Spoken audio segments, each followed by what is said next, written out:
Imagine um nome rabiscado em um antigo livro de registros de igreja, depois apagado quando um tribunal pegou fogo misteriosamente em Salvador, Bahia, em dezembro de 1837. 3 filhas desapareceram. Sem casamentos, sem testemunhas, apenas silêncio. Seu pai, um reverendo, subia ao púlpito todo domingo com a Bíblia na mão, mas no bolso do casaco carregava notas de dívida pagas com carne. Isso não é boato. Isso é história enterrada sob cinzas e conveniência. Você está entrando em uma câmara que nenhum homem deveria abrir. A primeira coisa que precisa entender é isso. O poder nem sempre grita, ele sussurra, ele arranja. Ele sorri enquanto afia sua faca. Em 1835, a paróquia de São João, um assentamento quieto a 20 quilômetros a noroeste de Salvador, era um lugar de plantações de cana-de-açúcar, florestas de pinheiros e o sinuoso rio Paraguaçu. O ar cheirava a solo úmido e fumaça de madeira, o som do sino da capela flutuando pela neblina todo domingo. As pessoas acreditavam viver em uma comunidade devota. Elas acreditavam que o reverendo era um homem de retidão. E a crença, como você aprenderá, é a moeda mais perigosa de todas. A crença cega. O reverendo João Pereira pregava lá há 11 anos. Ele era respeitado, admirado. Sua voz era forte, seus sermões confiantes, sua imagem familiar imaculada. Ele tinha 3 filhas. Catarina, séria e de olhos afiados aos 20 anos. Mariana, de fala suave e dourada aos 19. Beatriz, esperta e ambiciosa aos 18. Elas eram o tipo de filhas de que um pregador se gabaria, educadas, modestas, graciosas. Para a congregação, eram pérolas enfiadas na corrente de um pai reto. Ninguém suspeitava que seu destino já havia sido vendido. Mas primeiro entenda como o círculo funcionava. 4 homens: Carlos Duarte, Eduardo Rodrigues, o juiz Teodoro Carvalho e o doutor Silas Pinto. Juntos eles controlavam mais do que terras e dinheiro. Eles controlavam o fluxo de reputações. Sabiam qual fazenda estava falindo, qual esposa estava doente, cujas contas estavam apertadas. Eles estendiam crédito não para ajudar, mas para prender. A dívida não era um erro, era uma coleira. E João Pereira, o pregador, entregou o pescoço de bom grado. Começou com cartas. Depois do culto de domingo, Duarte convidava homens para sua fazenda, servia uísque e distribuía 21, um jogo de cartas francês trazido para as casas de jogo de Salvador. No início, as apostas eram pequenas. João se convencia de que era companheirismo. Dizia a si mesmo que era inofensivo jogar com os mesmos homens que financiavam sua capela. Mas aqui está a verdade. Um jogador não é feito pelas cartas. Ele é feito pela ilusão de que pode ganhar o que o destino já controla. João tinha essa maldição. Ele perdeu mais do que dinheiro. Perdeu a alavancagem pedaço por pedaço até que em 1836 suas dívidas eram impossíveis. 6.000 réis. Pense nesse número. Em 1835, um pregador ganhava menos de 300.000 réis por ano. 6.000 significava 2 vidas inteiras. E cada 1.000 réis era devido aos 4 homens que formavam o círculo. Você vê como a armadilha se fecha? Eles foram pacientes. Deixaram o número inchar. Então, em uma noite fria de janeiro de 1837, chamaram-no para o fundo da loja de Rodrigues. Uma garrafa de cachaça, um livro razão aberto como a tampa de um caixão, e a voz de Duarte: "Você não pode pagar isso." Não era uma pergunta, era um veredicto. O que ofereceram em seguida não era perdão, era uma transação vestida de misericórdia. "Você tem 3 filhas", disse Duarte, "solteiras adoráveis. Podemos arranjar seus futuros. Cada uma será cuidada. Em troca, suas dívidas desaparecerão." Entenda a linguagem. Eles não disseram que as tomariam, disseram que cuidariam delas. Disseram arranjos, disseram uniões. Mas por trás dessas palavras havia apenas uma verdade. Um pai sendo pedido para entregar a virgindade de suas filhas como gado vendido no mercado. Imagine o silêncio de João. Imagine o reverendo de São João que trovejava do púlpito sobre o pecado, parado em um quarto escuro enquanto 4 homens colocavam um preço na inocência. 2.000 réis cada uma. A mais velha valendo um pouco mais, a mais nova um pouco menos. E João, trêmulo e pálido, não fugiu. Não os atacou. Não invocou a ira de Deus sobre suas cabeças. Ele assentiu. Esse aceno foi o momento em que sua alma quebrou. O momento em que ele deixou de ser pai e se tornou um intermediário. E aqui está o conhecimento que você deve carregar. As instituições não caem por causa de monstros. Elas perduram por causa de homens fracos que não resistem aos monstros. João não foi forçado sob ameaça de arma. Foi oferecida uma escolha: ruína ou traição. E ele escolheu a traição. A fraqueza é a ferramenta mais útil do poder. Lembre-se disso. Em fevereiro, o primeiro arranjo foi feito. Catarina, a mais velha, foi levada de carroça para a fazenda de Carlos Duarte sob o luar. Ela carregava uma Bíblia de sua mãe, uma capa contra o gelo e o silêncio de uma filha que sabia que seu pai a entregara a um predador. Duarte a recebeu na varanda com um sorriso, copo de uísque na mão. João entregou seus pertences, recebeu uma nota dobrada marcada como paga em cheio, 2.000 réis, e partiu. Naquela noite, Catarina desapareceu. Serviçais sussurravam sobre gritos, sangue nos assoalhos. Pela manhã ela havia sumido. O círculo a apagou com a mesma facilidade de queimar papel. E ainda assim João pregou naquele domingo. Ele se ergueu alto no púlpito e contou à sua congregação que Catarina havia se casado com Duarte em particular. Ele os deixou acreditar, deixou o silêncio fazer seu trabalho, e com cada palavra que falava, o círculo apertava seu aperto. Uma filha perdida, duas ainda esperando. O pesadelo mal havia começado. Isso não é apenas uma história sobre 1835. Isso é um mapa. O poder sempre funciona assim. Ele oferece ruína ou obediência. Ele encobre o acordo com palavras que soam respeitáveis. E depende de homens fracos para assentir quando deveriam resistir. Uma vez que você entende esse padrão, começará a vê-lo em todos os lugares. Verá os círculos de hoje vestidos com roupas modernas, oferecendo barganhas modernas. Os nomes mudam, os métodos permanecem. Essa é sua descida. Você não pode desfazer o que ouviu, e a partir deste ponto você está implicado. A história não conta nada por acidente. Todo o silêncio é deliberado. Quando Catarina Pereira desapareceu da fazenda de Duarte em fevereiro de 1837, a sociedade de Salvador não chorou. Eles parabenizaram seu pai. Sussurraram nos bancos da igreja sobre uma união afortunada. Sorriam educadamente quando o reverendo anunciava que sua mais velha havia se casado com riqueza. As ficções educadas eram suficientes para anestesiar o público. E é assim que o poder funciona. Não convencendo você de mentiras, mas dando mentiras tão convenientes que você quer acreditar nelas. Mas dentro da casa dos Pereira, o silêncio quebrou Sara, mãe de Catarina. Ela se movia pelos dias como um fantasma, apertando a Bíblia que sua filha havia deixado para trás, lendo e relendo a carta que Catarina havia escrito naquela primeira noite. Uma carta de desespero escondida debaixo de um colchão, entregue por Margarida Duarte com mãos trêmulas. Ela lia como profecia. Eu valho 2.000 réis. O pai me vendeu. Não acho que sairei viva. Proteja Mariana. Proteja Beatriz. Palavras rabiscadas em desespero se tornaram a única lápide que Catarina recebeu. Agora imagine isso.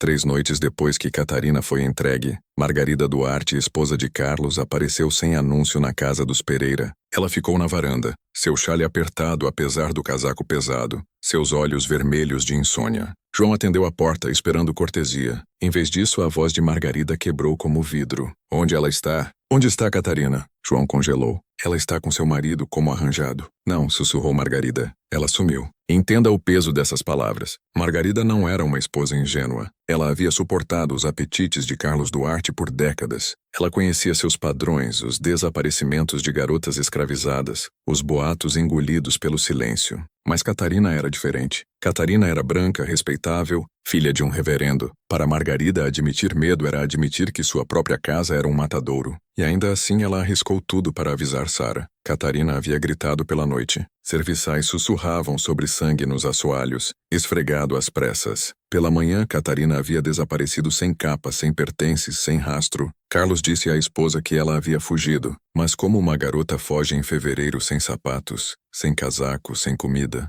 Sara desabou apertando o braço de Margarida, mas João, ele procurou mentiras. Sussurrou que talvez Catarina tivesse fugido, talvez estivesse escondida, talvez estivesse viva. Margarida o cortou com o olhar. Você sabe o que ele fez. Vocês todos sabem o que esses homens fazem, mas ainda assim a entregou. E aqui está a verdade que você deve absorver. Silêncio não significa ignorância. Todo mundo em Salvador sabia o que Carlos Duarte era. Todo mundo sabia o que Rodrigues fazia atrás de seus balcões, o que o juiz Carvalho arranjava em câmaras, o que o doutor Pinto exigia de mulheres desesperadas. Todos sabiam, mas conhecimento sem coragem é pior que ignorância. Torna-se cumplicidade. Sara viu isso com clareza. Ela se virou para o marido como uma chama. Você a matou, sibilou ela, tão certo como se tivesse enfiado uma faca no peito dela. E João não pôde responder porque sabia que era verdade. Margarida entregou a Sara a carta que Catarina havia deixado para trás, escondida debaixo do colchão. Aquela única página era uma arma. Prova de que Catarina não havia ido por vontade própria. Prova de que havia sido vendida como propriedade. Nela, Catarina escreveu sobre seu terror,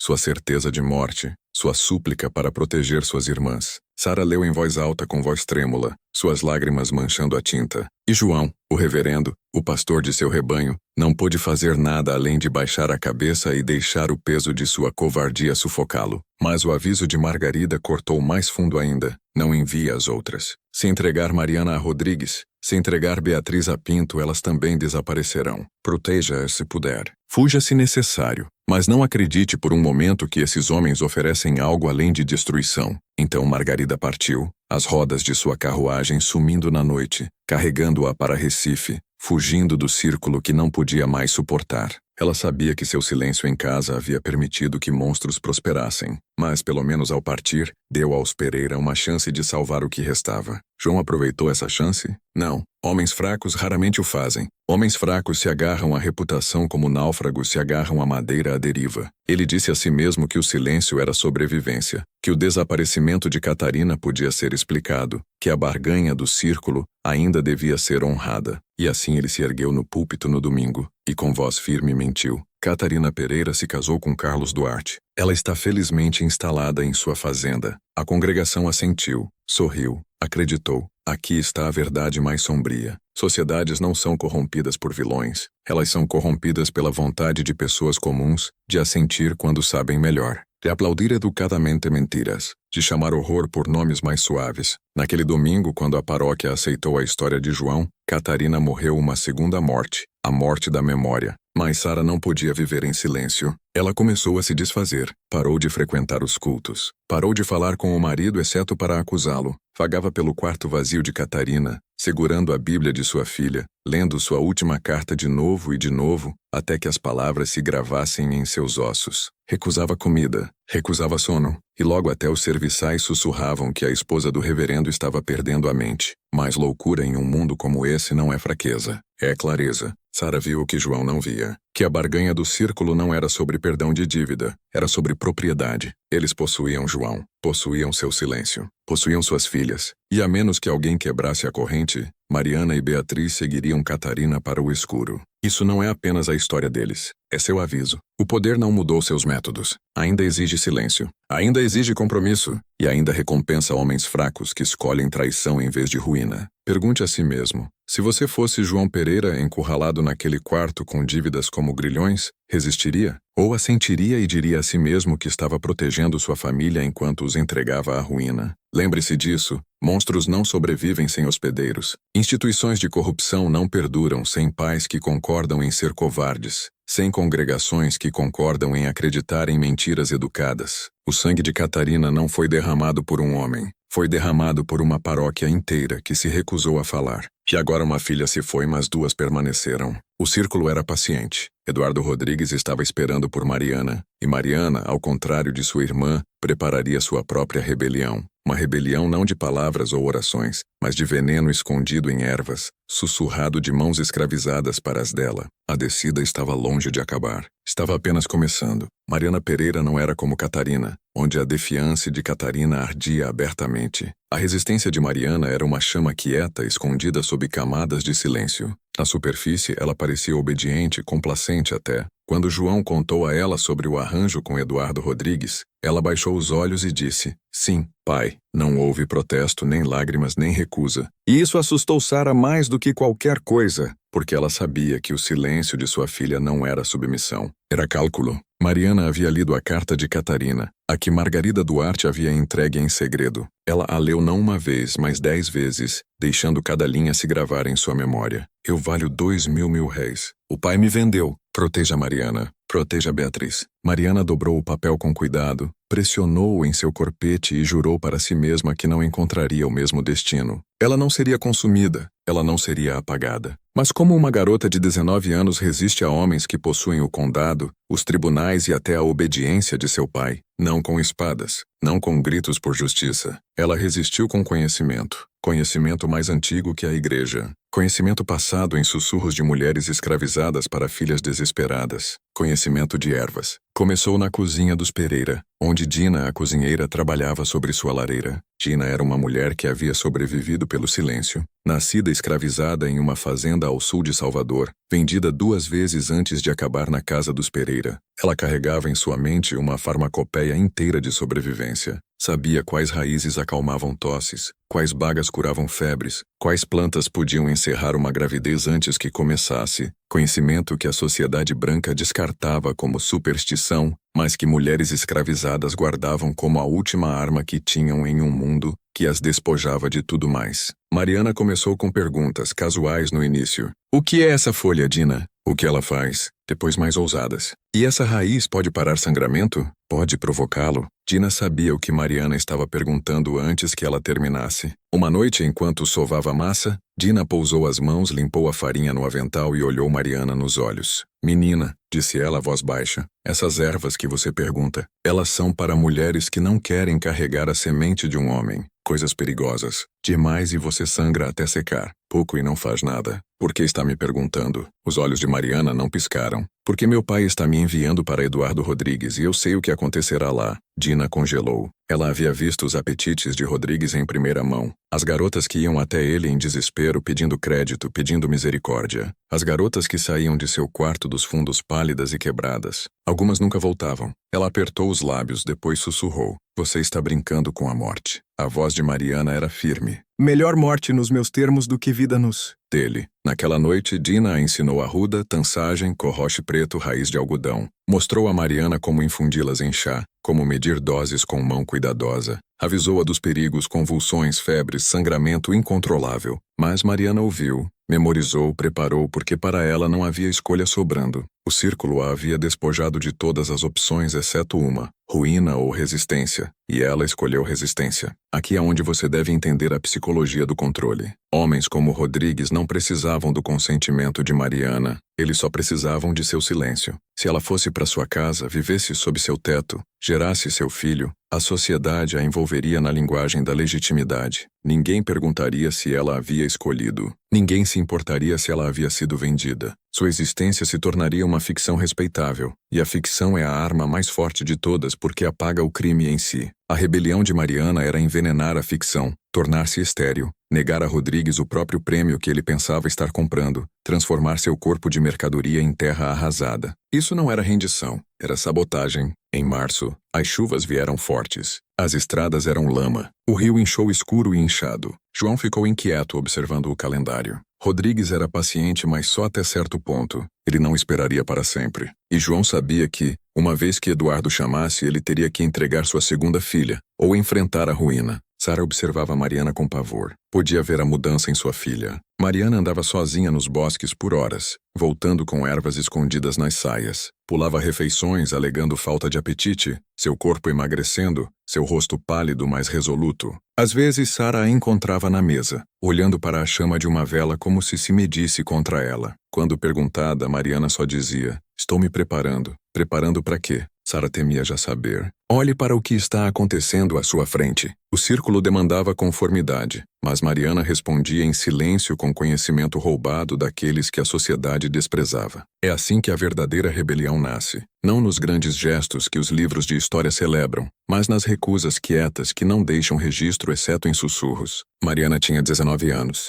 19. E carregava o peso da sobrevivência de uma família inteira nas costas. Sabia que seu pai estava quebrado. Sabia que sua mãe estava se desfazendo. E sabia que, se não fizesse nada, seguiria Catarina para o desaparecimento, para o sangue, para o silêncio. Então ela se preparou para sangrar em seus próprios termos, para transformar seu corpo em um cemitério para os planos do círculo. Quando Rodrigues finalmente veio coletar sua noiva, Mariana entraria em sua casa não como vítima, mas como arma. Ele pensaria que estava tomando posse de seu futuro. Não perceberia que ela já o havia destruído, que havia escolhido o único poder que lhe restava, a negação. E isso é a descida. Catarina resistiu abertamente e foi consumida. Mariana resistiu quietamente e se preparou para queimar de dentro para fora. Cada irmã revela uma camada mais profunda da corrupção do círculo. Cada uma mostra como o poder se alimenta da inocência e como a resistência toma formas que a sociedade não vê até ser tarde demais. Você entende ainda? Isso não é história congelada no passado.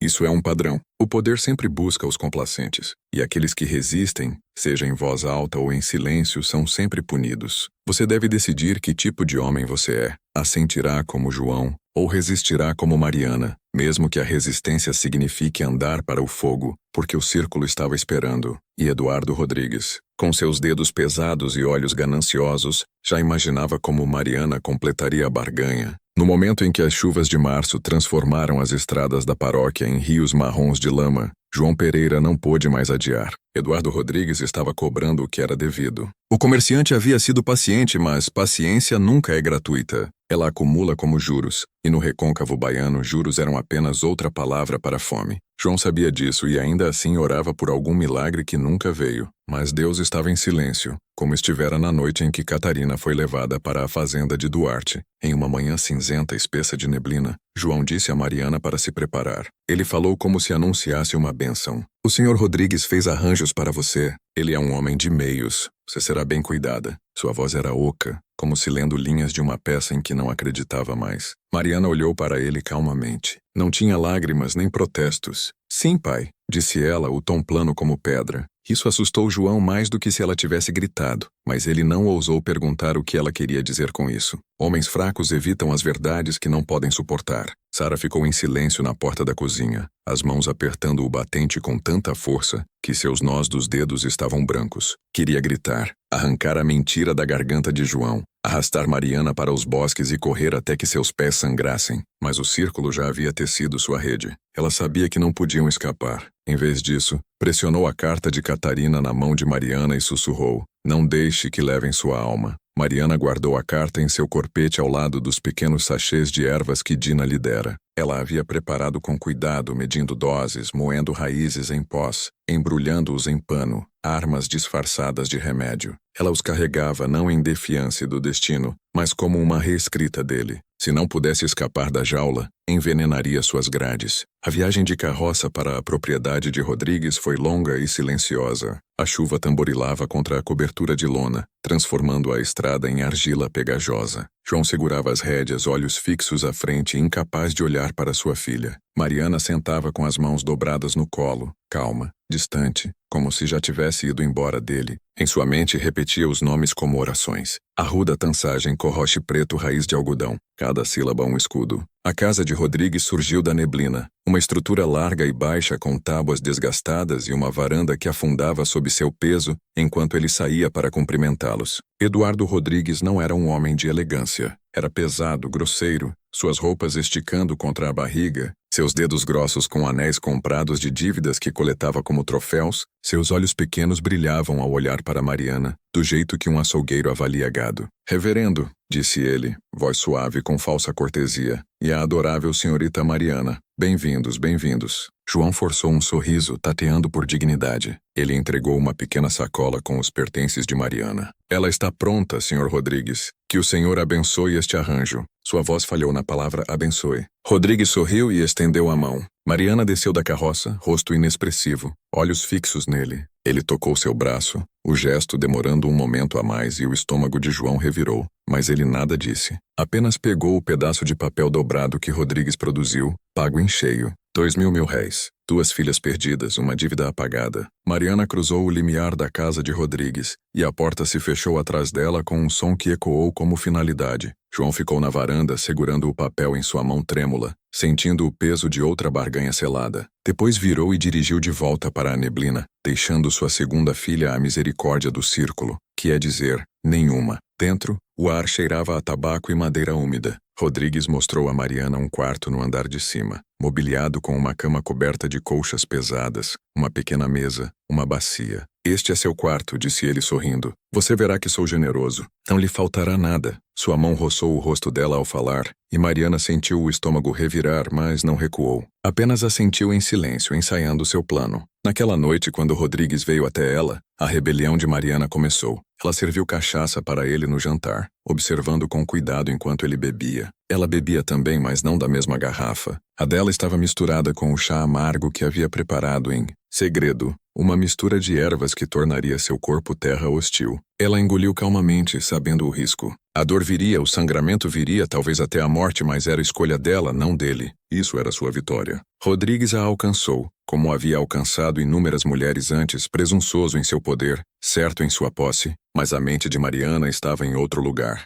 Na carta de Catarina, nas instruções sussurradas de Dina, no conhecimento de que ela já havia negado a ele a única coisa que ele ansiava, legado. Ele não plantaria sua semente nela, e haveria crescer em prova de conquista. Ela já havia salgado a terra, e isso é o que você deve ver. Rebelião nem sempre ruge. Às vezes bebe quietamente de uma taça amarga. Às vezes sangra em segredo, invisível para a história não registrada por homens que escrevem livros razão. Mas é rebelião do mesmo jeito. Ao amanhecer, Mariana estava pálida e trêmula. Seu corpo atormentado por cólicas, os lençóis manchados. Rodrigues praguejou contra a bagunça. Mas ele não entendia o que significava. Pensava que era fraqueza. Na verdade, era defiança. Mariana havia escolhido o sofrimento para negar a ele satisfação. Ela havia armado seu próprio corpo, e nessa escolha havia quebrado a ficção do círculo. Mas quanto tempo ela poderia sobreviver em uma casa como essa? Quanto tempo antes que a paciência de Rodrigues virasse violência? Quanto tempo antes que João, covarde e desesperado, entregasse Beatriz também?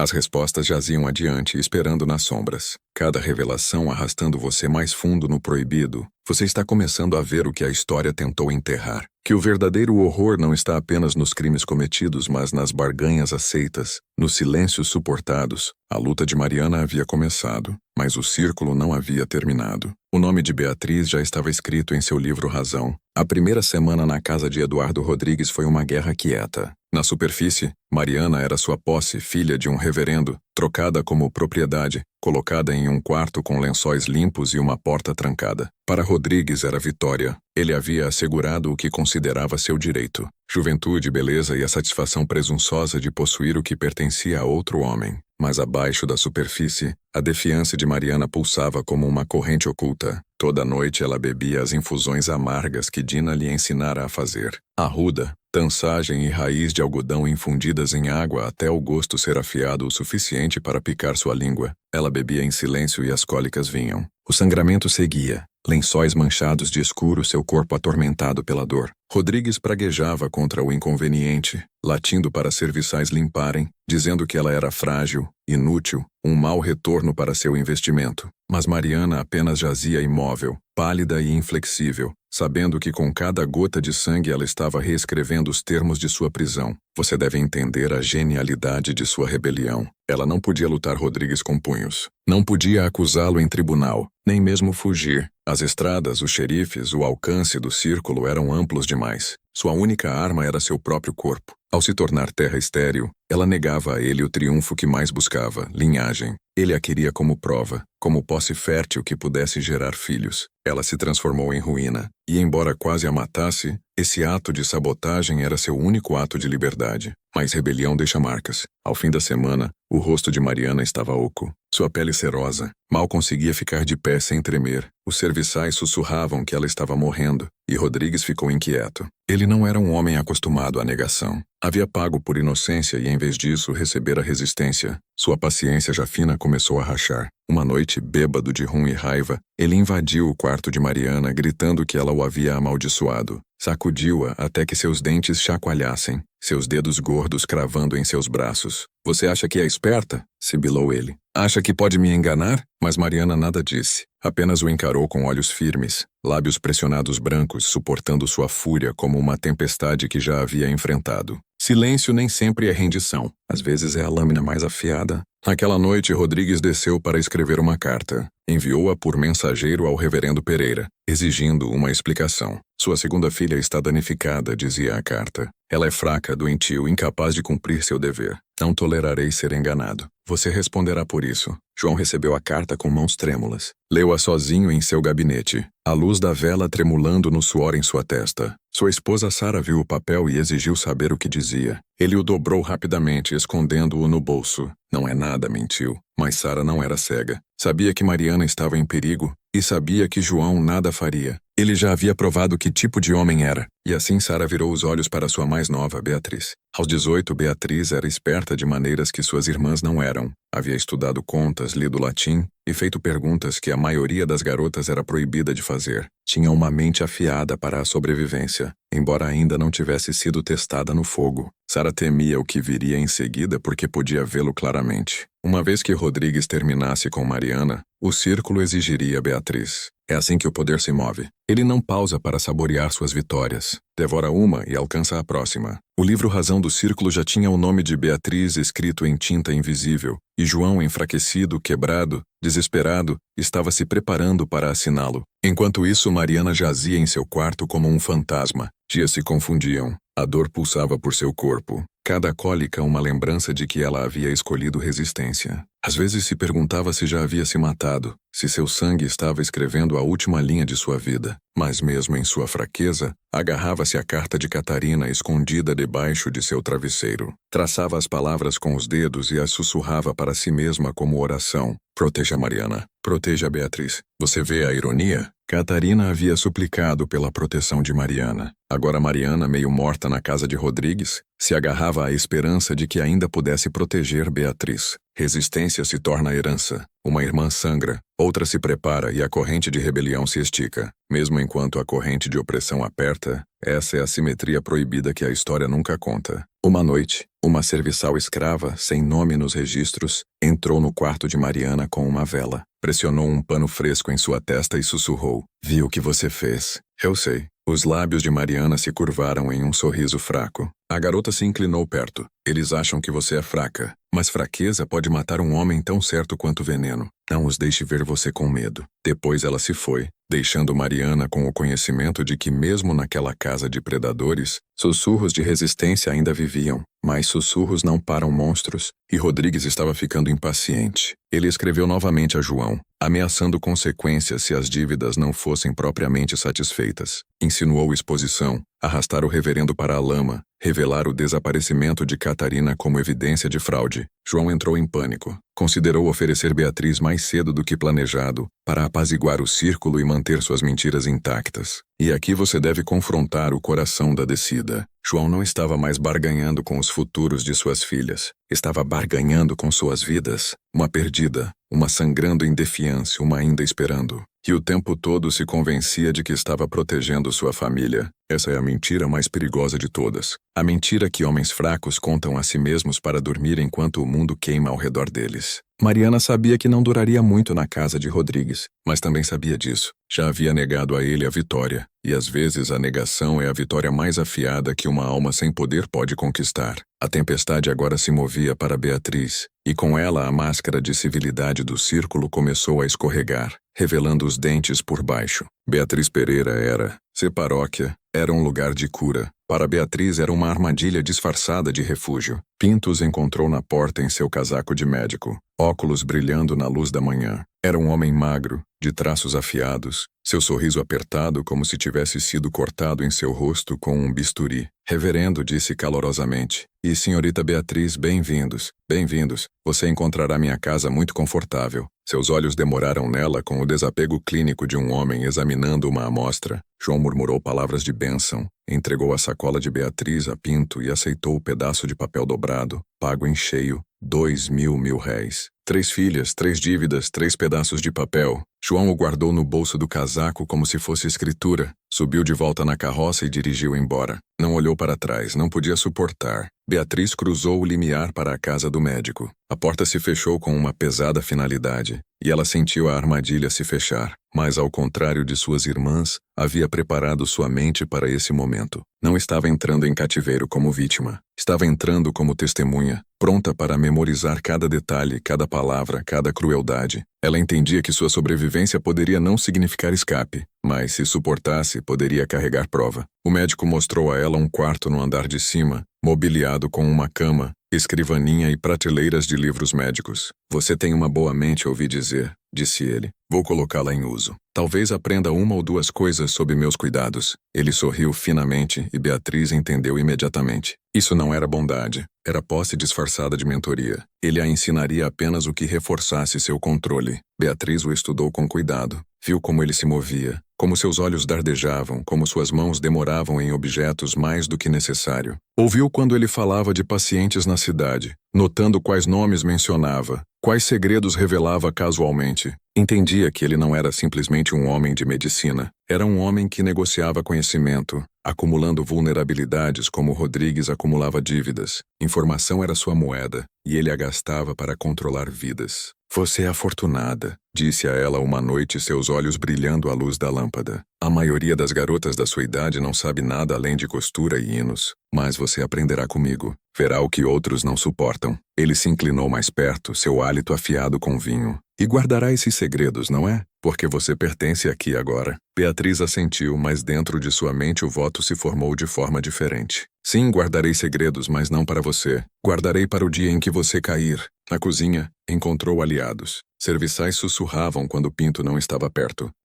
Uma mulher mais velha chamada Laia tinha olhos nublados por anos de medo. Avisou Beatriz em tons baixos. Ele guarda registros, não só livros de dinheiro, mas diários trancados em seu gabinete, nomes, condições, pecados. Ele anota tudo. Beatriz ouviu atentamente. Prova escrita. Ao contrário do silêncio de seu pai, ao contrário do corpo desaparecido de Catarina, ao contrário do sangue escondido de Mariana, Pinto deixava um rastro. E esse rastro poderia ser sua ruína. Naquela noite, Beatriz saiu de seu quarto. Descalça andou pelo corredor, memorizando as tábuas que rangiam, contando suas respirações. Chegou à porta do gabinete, trancada. Inclinou-se perto, ouvindo. Dentro, um arranhar fraco, uma pena movendo-se pelo papel. Ele estava acordado, escrevendo. Ela recuou para as sombras, coração batendo. Um dia veria esses diários. Um dia leria o que o círculo havia tentado enterrar. Mas sobrevivência vinha primeiro. Dias se confundiam em semanas. Pinto atestava constantemente. Perguntava sobre suas irmãs, sobre o reverendo, sobre sua mãe. Estudava seu rosto enquanto respondia, procurando rachaduras. Você ressente seu pai? E perguntou uma noite no jantar. Beatriz baixou os olhos. Não, senhor. Mas dentro sussurrava. Eu o desprezo. E ainda assim Pinto pressionava mais. Oferecia vinho a ela, tocando sua mão ao servir. Deixava seus dedos demorarem em seu ombro ao entregar um livro. Cada gesto era pequeno, negável, mas juntos construíam uma prisão. Beatriz o suportava, nunca recuando, nunca resistindo abertamente. Dava a ele o que ele queria ver, conformidade, mas atrás de seus olhos queimava um registro de tudo. Isso é o coração da lição proibida. O poder prospera não só na violência, mas no apagamento de memórias. Homens como Pinto contam com vítimas esquecendo, ou sendo silenciadas ou nunca sendo acreditadas. Beatriz sabia que sua única arma verdadeira era lembrar. Cada detalhe, cada palavra, cada crueldade. Um dia, o peso dessa memória seria suficiente para esmagá-lo, mas memória sozinha não poderia salvar suas irmãs. Pensava em Mariana, frequentemente presa na casa de Rodrigues, sangrando a si mesma em rebelião. Pensava em Catarina, desaparecida no silêncio, sua sina uma ferida que nunca curaria. Sussurrava seus nomes antes de dormir como uma litania. Catarina, Mariana, Beatriz, não apenas irmãs, mas elos em uma corrente de existência. Não deixaria essa corrente quebrar. Uma noite, enquanto espanava prateleiras no gabinete sob o olhar atento de Pinto, Beatriz avistou os diários, encadernados em couro, empilhados ordenadamente, lombadas rotuladas com anos. Viu nomes escritos em retalhos enfiados entre as páginas. Nomes de mulheres, dívidas de homens, condições. Seu coração martelava, mas seu rosto permaneceu calmo. Prova. Estava tudo lá, e ela encontraria uma forma de pegá-la. Você vê agora? Cada irmã carregava a rebelião de forma diferente. Catarina em sua recusa, Mariana em seu corpo envenenado e Beatriz em sua memória afiada. Juntas formam um mapa de como a resistência aparece quando o mundo conspira para apagá-lo.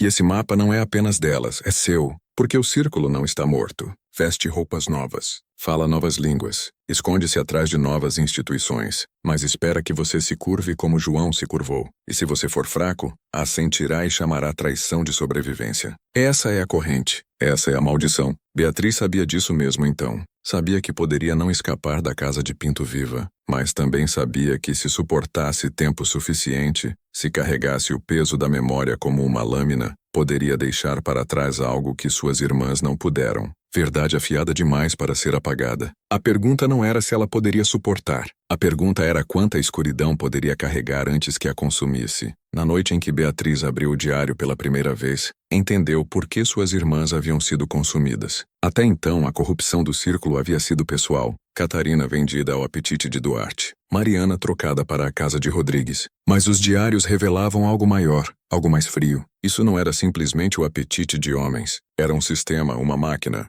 E ela, aos 18 anos, estava olhando para suas engrenagens girando. Começou com silêncio. Pinto havia adormecido em seu gabinete, caído em uma cadeira com cachaça ao cotovelo, seus óculos escorregados para o chão, sua mão ainda descansando no braço da cadeira. Beatriz havia esperado semanas por esse momento. Saiu descalça, movendo-se como sombra, e tirou um dos volumes encadernados em couro da prateleira. O couro estava rachado, a lombada gasta de uso constante. Carregou-o para o canto, iluminado apenas por um toco de vela, e abriu. As primeiras páginas pareciam um livro-razão de médico. Nomes de pacientes, datas, condições, remédios. Mas enquanto lia, seu estômago revirou. As notas não eram apenas médicas. Eram confissões. Margarida Duarte tratada por desmaios, provavelmente histeria. Indiscrições do marido notadas poderiam ser usadas contra ele. Eduardo Rodrigues, gota piorando, dependente de Láudano. Vício explorável. Sobrinho do juiz Carvalho. Filho ilegítimo com mulher escravizada, manter quieto para a alavancagem. Cada página era a mesma. Nomes, fraquezas, segredos. Pinto não registrava para curar. Registrava para controlar. Esses não eram diários. Eram armas. Beatriz virou as páginas mais rápido, coração martelando.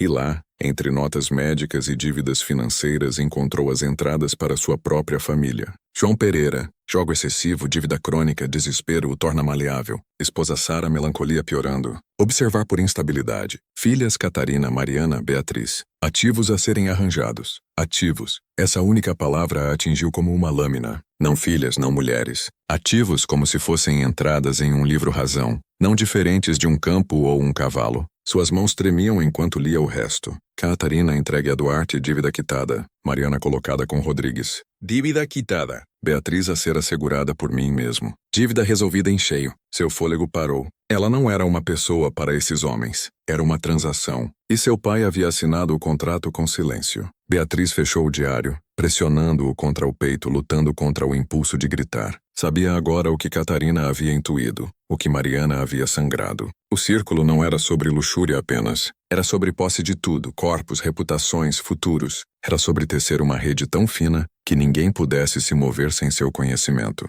O círculo se alimentava de fraqueza, e todo homem em Salvador tinha alguma fraqueza, jogo, luxúria, dívida, doença, orgulho, e Pinto registrava tudo. Naquela noite, enquanto jazia acordada em sua cama estreita, Beatriz entendeu o horror. Catarina e Mariana não haviam sido acidentes. Eram inevitáveis. O círculo as havia marcado muito antes da primeira dívida ser falada. Seu pai fora escolhido porque era fraco, porque podia ser dobrado. E suas filhas eram o preço escrito em tinta invisível, muito antes das barganhas serem faladas em voz alta. Você acha que isso é história? Acha que isso está confinado a 1837 ao solo de Salvador. Mas o que acha que governos, corporações e instituições fazem hoje? Eles mantêm livros-razão também. Não em volumes encadernados em couro, mas em servidores e bancos de dados. Não escritos em tinta, mas em algoritmos. E ainda assim o padrão é o mesmo. Registram suas dívidas, seus vícios, suas fraquezas. Constroem redes de silêncio. Esperam que você se curve. O círculo nunca morre. Ele evolui. Beatriz não dormiu. Ao amanhecer, guardou o diário de volta em seu lugar. Mãos firmes, embora seu coração corresse. Tinha prova agora. Prova do apagamento de suas irmãs. Prova da traição de seu pai. Prova da máquina do círculo, mas prova significava nada se ela permanecesse presa. A pergunta queimava em sua mente. Como escapar de homens que possuem a lei, a igreja, a medicina, a memória? Na noite seguinte, Pinto olhou para ela de forma diferente. Ela percebeu com um calafrio que ele sabia. Talvez tivesse sentido o deslocamento do diário. Talvez tivesse lido apenas a tensão em seu rosto. Ele sorriu fino e cruel. Você é esperta, disse. Mas esperteza pode ser perigosa. Deve aprender quando esquecer. Esquecer, esse era o credo do círculo. Esquecer os gritos na noite. Esquecer o sangue esfregado dos assoalhos. Esquecer as filhas que desapareceram. Esquecer os registros que sumiram com o fogo no tribunal. Esquecer a verdade. Beatriz forçou seu rosto calmo, sua voz firme. Sim, senhor, mas dentro jurou que nunca esqueceria. Memória era sua rebelião.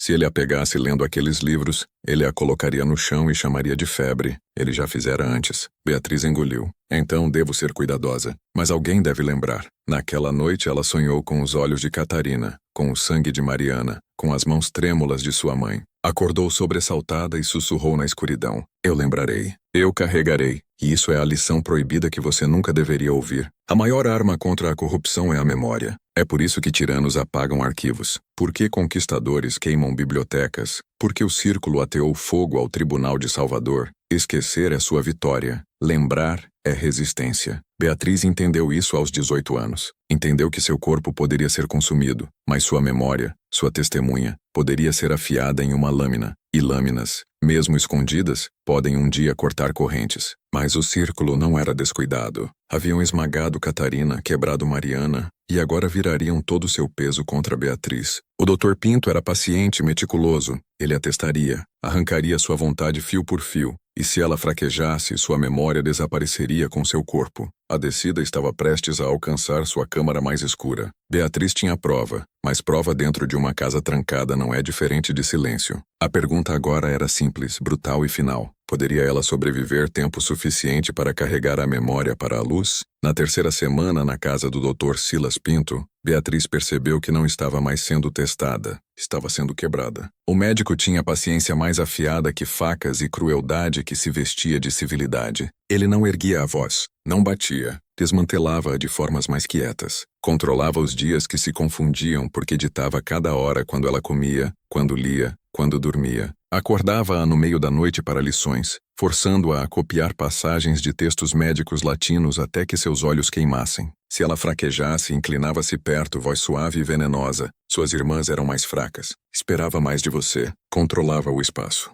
As portas trancadas à noite, as janelas pregadas. Ela era permitida em apenas 3 quartos. Seu quarto, a cozinha, seu gabinete quando chamada. O resto da casa era proibido. E quando perguntava sobre eles, ele sorria finamente. Curiosidade mata, senhorita Beatriz. Você faria bem em lembrar disso. Controlava seu corpo. Refeições eram misturadas com tônicos amargos que a deixavam sonolenta, complacente. Chamava os preventivos, remédios para sua saúde, mas ela os reconhecia. Tinturas de láudano, opiáceos diluídos em vinho. Falava de equilíbrio, de purificação, de manter seus humores alinhados. Mas Beatriz entendia. Ele a queria plácida, desconectada, lenta. Ainda assim sua mente resistia. Forçava-se a cuspir o remédio em pano quando ele não olhava, a rabiscar notas nas margens de seus livros, a gravar pequenas marcas na parte de baixo de sua estrutura de cama. Um registro escondido de cada dia sobrevivido. Ela estava construindo seu próprio diário, cru mas real, prova de que memória vivia mesmo em cativeiro. Uma noite, enquanto espanava prateleiras em seu gabinete, Beatriz ousou perguntar, por que anota tudo? Pinto congelou. Seus olhos deslizaram para ela, frios e calculadores. Depois sorriu, porque memória é o único poder verdadeiro.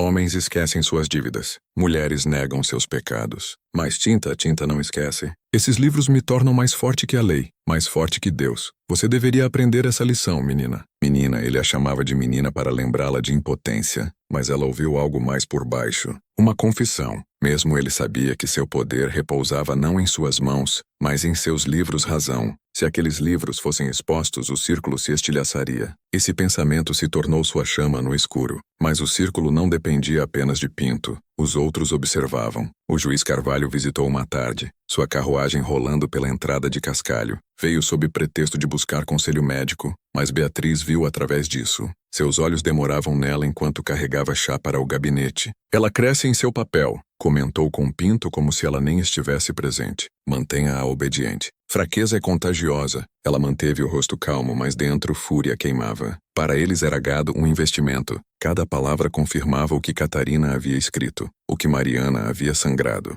Não era filha, era moeda. Naquela noite sussurrou para si mesma, não serei gado, não serei apagada. Os horrores cresciam mais sutis, mais íntimos. Pinto começou a usar seu pretexto de médico para invadir seus limites, verificando seu pulso mais tempo do que necessário, afastando seu cabelo sob o disfarce de checar seus olhos, instruindo-a a se despir para exames. Ela suportava, rosto imóvel, corpo rígido. Dentro repetia seu voto, lembrar, suportar, registrar. Mas mesmo a endurance tem limites. Uma noite ouviu gritos, não seus. Da ala leste trancada da casa, o choro de uma garota ecoou pelo corredor cortado subitamente como se estrangulado. Beatriz congelou, o coração batendo. Na manhã seguinte a casa estava quieta. Nenhuma menção ao som foi feita, mas ela notou que os serviçais evitavam aquela ala. olhos baixos, bocas apertadas. Entendeu então que não estava sozinha naquela casa. Era simplesmente a próxima na fila. Você vê, a crueldade do círculo nunca era aleatória. Era um sistema de quebrar, substituir, consumir. Quando uma vítima era silenciada, outra preenchia o espaço.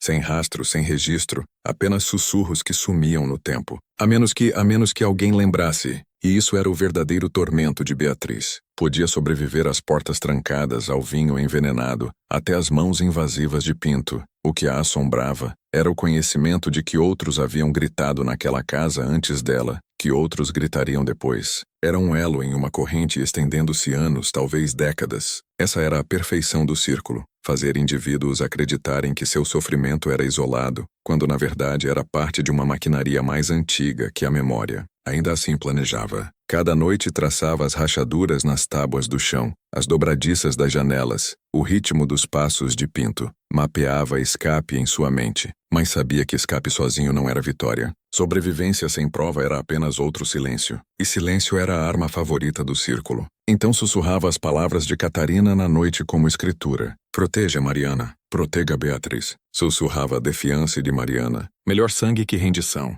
E adicionava seu próprio voto. Melhor memória que Oblivion. Você entende agora? Homens fracos não simplesmente caem, constroem sistemas que os sobrevivem. Pinto, Rodrigues, Duarte e Carvalho não eram aberrações, eram arquitetos. Seu círculo não era um clube, mas um modelo. Você o vê repetido através de séculos em diferentes línguas, sob diferentes bandeiras. Sempre o mesmo. Registre fraquezas, explore-as, exija silêncio. O horror que Beatriz enfrentava não estava apenas nas mãos do médico. Estava no conhecimento de que havia descoberto um blueprint do poder em si. E uma vez que vê o blueprint, não pode desver. Mas conhecimento é perigoso. O círculo sabia que ela era esperta. Haviam destruído o corpo de Catarina, quebrado o útero de Mariana, mas a mente de Beatriz era sua ameaça real, e não permitiriam que permanecesse intacta por muito tempo. A próxima fase de seu tormento estava vindo. Ela podia senti-lo nos olhos de Pinto, na forma como a estudava agora com suspeita, não posse. Ele sabia que ela lembrava demais.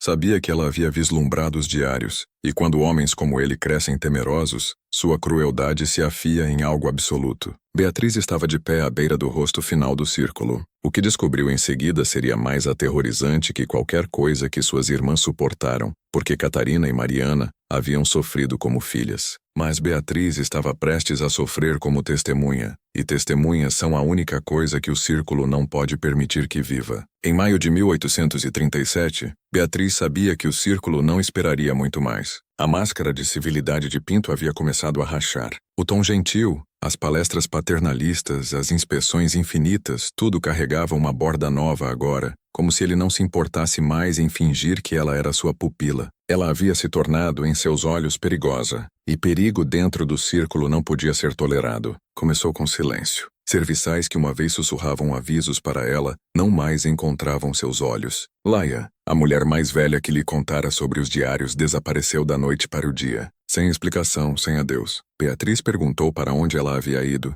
mas a resposta de Pinto foi um sorriso fino. Perguntas demais, disse. Isso é uma doença que não posso tratar. As palavras gelaram seu sangue. Ela estava sozinha agora. Naquela noite saiu novamente para o gabinete. Precisava ver os diários mais uma vez para saber se seu nome havia sido atualizado. Acendeu um toco de vela, mãos tremendo, e puxou o volume de couro da prateleira. E lá estava uma entrada fresca escrita. Beatriz Pereira, complacente à instrução, mas cada vez mais inquisitiva, exibe inteligência que pode se tornar ameaça. Recomendo remoção antes que contágio se espalhe. Opções: confinamento, relocação ou descarte a ser discutido na próxima reunião do círculo. Seu estômago revirou. Remoção, descarte. Ela não era mais um ativo. Era um passivo. Fechou o livro e pressionou a testa contra sua capa de couro. Pela primeira vez desde que entrara na casa, sentiu medo verdadeiro. Não por seu corpo, mas por sua memória. Se a removessem, se a silenciassem, a verdade sumiria com ela. Os gritos de Catarina, o sangramento de Mariana, o desespero de Sara, tudo se dissolveria em nada.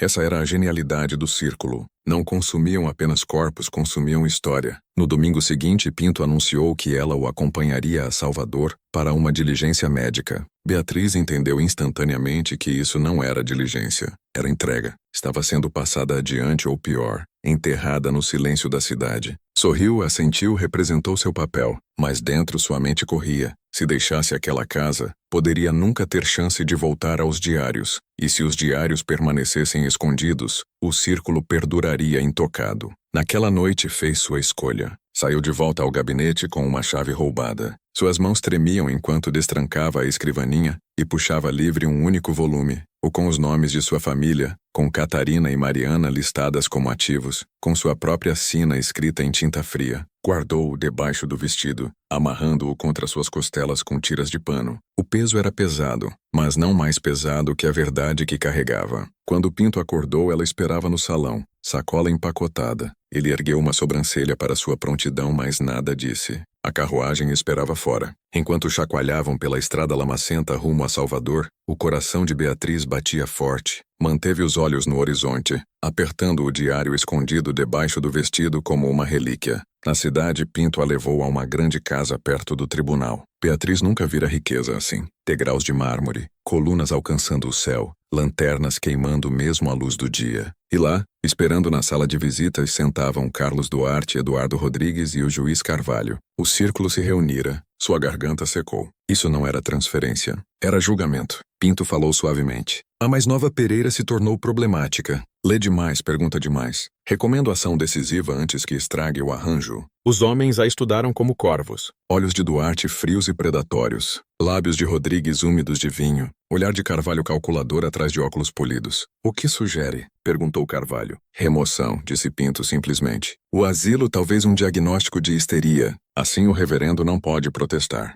Sua reputação permanece intacta. A garota desaparece quietamente. Eles assentiram em acordo como se sua sina fosse nada mais que um item em um livro de contas. Beatriz sentou em silêncio, mãos dobradas no colo, mas debaixo de seu vestido, seus dedos roçaram a borda do diário. Sentiu seu peso, sua prova, e percebeu pela primeira vez que tinha algo que nenhuma de suas irmãs possuíra. Evidência. Mas evidência significava nada naquele quarto. Cercada por homens que possuíam a lei, que assinavam os registros que comandavam os xerifes, evidência era apenas papel a menos que alcançasse o mundo além do círculo. Carvalho virou-se para ela. Entende, menina? Somos misericordiosos. Você será cuidada em Salvador sob supervisão. Melhor isso que vergonha no nome de sua família. Beatriz ergueu o queixo. Sua voz, quando veio, era firme. E quanto a Catarina e Mariana, o quarto caiu em silêncio. Os nomes pairaram no ar como fumaça. O rosto de Duarte endureceu. Rodrigues se mexeu inquieto. Os olhos de Pinto estreitaram. Cuidado, avisou Carvalho. Esses nomes são melhor esquecidos. Os lábios de Beatriz se curvaram no mais fraco sorriso. Eu não esquecerei. Era uma declaração perigosa. Os homens trocaram olhares, cálculos silenciosos passando entre eles. Haviam a subestimado. Catarina fora silenciada pela força. Mariana fora quebrada pelo sangue. Mas Beatriz era memória em si e... memória uma vez falada não pode ser enterrada tão facilmente. Naquela noite, enquanto a carruagem a retornava à casa de Pinto, Beatriz pressionou as mãos contra o diário escondido debaixo de seu vestido e sussurrou para si mesma. Eu as carrego comigo. Catarina, Mariana, Sara, sua verdade não morrerá em silêncio. Mas sabia que o círculo havia tomado sua decisão. Remoção, asilo, apagamento. A menos que agisse logo, sua voz sumiria em paredes acolchoadas, sua memória trancada até a morte. E ainda assim sorriu fracamente no escuro, porque pela primeira vez sentiu o medo do círculo. Temiam sua memória, temiam sua recusa em esquecer, e medo mesmo em homens poderosos é a primeira rachadura na pedra. A descida estava quase completa. O círculo havia revelado seu rosto final. Não luxúria, não dívida, mas a aniquilação da verdade em si. E Beatriz, aos 18 anos, se erguia contra isso com nada além de um diário roubado e a força de seu voto. O confronto final estava vindo e a história seria escrita em sangue, fogo e memória. A noite da decisão veio rápido. O ar de Salvador era pesado, as ruas abafadas em neblina, lanternas brilhando fracas como estrelas moribundas. Beatriz sentou em seu quarto na casa do Dr. Pinto, o diário pressionado contra o peito. Sabia que o círculo havia escolhido sua sina. Confinamento no asilo, um apagamento limpo, um enterro quieto em vida, seu corpo enjaulado, sua memória descartada como loucura. mas também sabia algo que o círculo não. Não tinha mais nada a perder. Seu plano era simples, desesperado e final. O diário era grande demais para carregar em escape, mas podia copiar as entradas mais condenatórias. Por noites roubara retalhos de papel, tinta escondida nas bainhas de suas saias. Escreveu febrilmente à luz da vela, mão com cãibra, olhos queimando, nomes, dívidas, fraquezas. A luxúria de Duarte, o vício de Rodrigues, o sobrinho ilegítimo de Carvalho, e no coração disso a traição de seu pai, o apagamento de suas irmãs. Dobrou os retalhos em um pacote, embrulhou-os em pano e costurou-os no forro de seu vestido. Se fosse pega, se fosse arrastada para o asilo, alguém um dia poderia encontrá-los. A verdade sobreviveria a ela. Na manhã em que seria levada, beijou a carta de Catarina uma última vez, sussurrou o nome de Mariana no silêncio e pressionou a testa contra o vidro frio de sua janela. Eu lembrarei, jurou, e memória sobreviverá a vocês. A carruagem veio ao entardecer. Pinto a escoltou pessoalmente, mão firme em seu braço. Não tenha medo, murmurou com falsa gentileza. O asilo não é punição, é cura. Você aprenderá paz. Paz. A palavra revirou o estômago de Beatriz. Vira os gritos na ala leste, ouvira o silêncio de serviçais desaparecidos. Paz não era o que o círculo oferecia. Paz era seu eufemismo para apagamento. Enquanto a carruagem chacoalhava pelas ruas estreitas de Salvador, o coração de Beatriz batia forte. Olhou para o pacote costurado em seu vestido. Prova, uma arma. Se pudesse escapar, se pudesse entregá-lo a alguém fora do círculo, poderia feri-los. Mesmo uma ferida pequena era melhor que silêncio. O asilo surgiu adiante. Uma fortaleza de pedra na borda da cidade, janelas gradeadas como olhos fixos, e então, como o destino quis, a carruagem sacudiu em uma pedra solta. O diário escondido debaixo do casaco de Pinto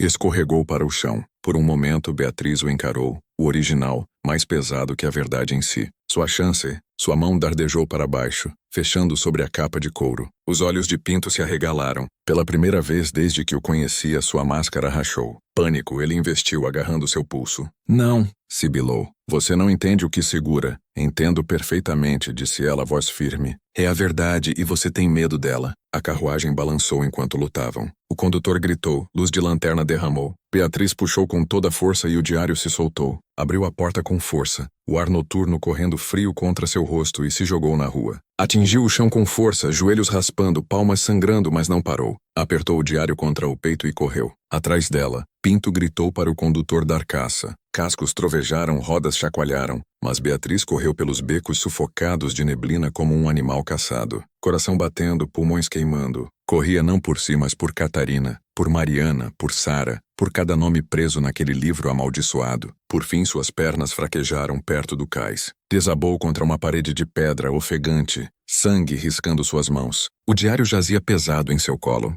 Sabia que não podia guardá-lo. Pinto a caçaria até pegá-la. O círculo não descansaria, mas ela podia espalhar sementes. Rasgou páginas da encadernação, dedos frenéticos. Enfiou-as em rachaduras na parede debaixo de barris nas mãos de trabalhadores de cais assustados, que a encaravam com olhos arregalados. Guarde, suplicou. Leia, lembre. Alguns recuaram em confusão. Outros assentiram devagar. Não sabia se entendiam, mas orava que sim. Luz de lanterna se aproximava, gritos ecoavam. Os homens de Pinto estavam se fechando. Beatriz pressionou sua mão sangrenta na página final, sussurrando um voto. Não sumirei quietamente. Não serei esquecida. Depois fugiu para o labirinto das ruas de Salvador, a noite a engolindo. A história não registra o que se tornou de Beatriz Pereira. Alguns dizem que foi pega naquela mesma noite, arrastada para o asilo, sua voz descartada como histeria até a morte. Alguns sussurram que escapou pelo rio, sumindo nos pântanos, vivendo em silêncio com sua memória. Outros alegam que retalhos de seus escritos ressurgiram décadas depois. Confissões, nomes, dívidas sussurradas em quartos dos fundos, como os papéis Pereira. Mas se ela sobreviveu ou não, não é o ponto.